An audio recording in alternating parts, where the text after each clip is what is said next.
We begin with the controversy and decision to bring 5 9/11 suspects to American soil to face trial.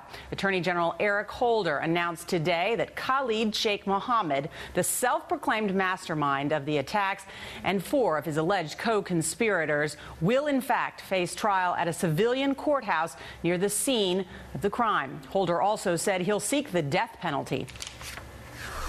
They will be brought to New York, to answer for their alleged crimes in a courthouse just blocks away from where the Twin Towers once stood. I fully expect to direct prosecutors to seek the death penalty against each of the alleged 9/11 conspirators. Well, Republican lawmakers are furious about the announcement. Senate leader Mitch McConnell says, quote, the White House's decision today to bring the 9/11 plotters within our borders and into our communities instead of trying them at the secure detention facility at Guantanamo is a step backwards, he says, for the security of our country, and it puts Americans unnecessarily at risk. Well, NBC's Justice correspondent Pete Williams joins me now live. And Pete, explain what the Attorney General said, the reason for bringing these terror suspects to New York. Well, he said that the question was whether to try them before military commissions or before federal courts.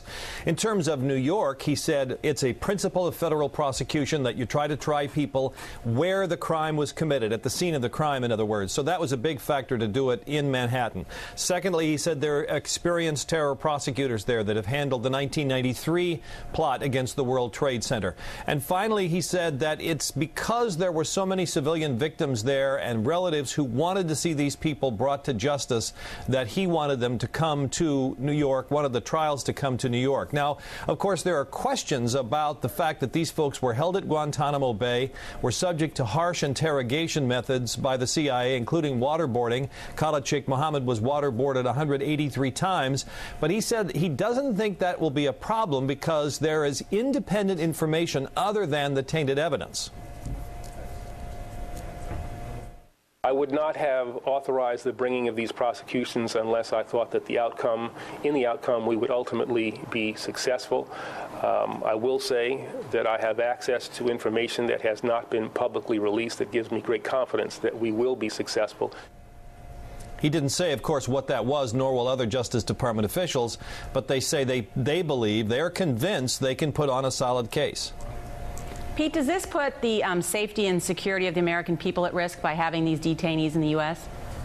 Well, Holder says he doesn't believe so on a couple of fronts. First of all, he says in terms of the physical security of the people in New York where the detainees will be brought, the New York City is well accustomed to handling people like the blind sheikh, other folks who are potential targets of al-Qaeda problems in the courtroom or wherever else.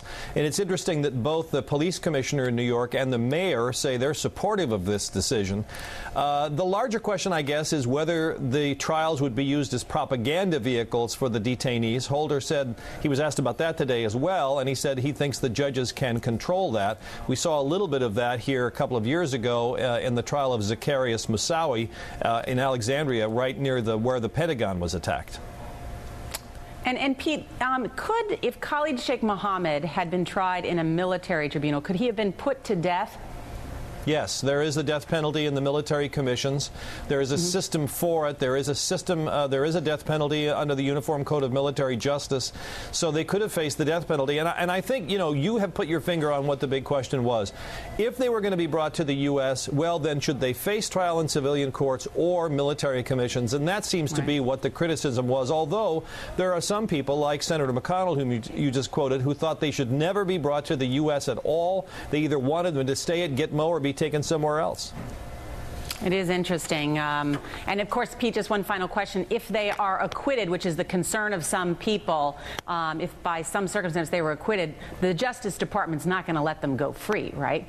No, they've got a drawer full of other charges that they could bring against these defendants. There are already indictments pending against Khalid Sheikh Mohammed for other crimes, so they will just rearrest them and charge them with something else. All right, Pete Williams, great reporting, Pete. As always, thanks so much.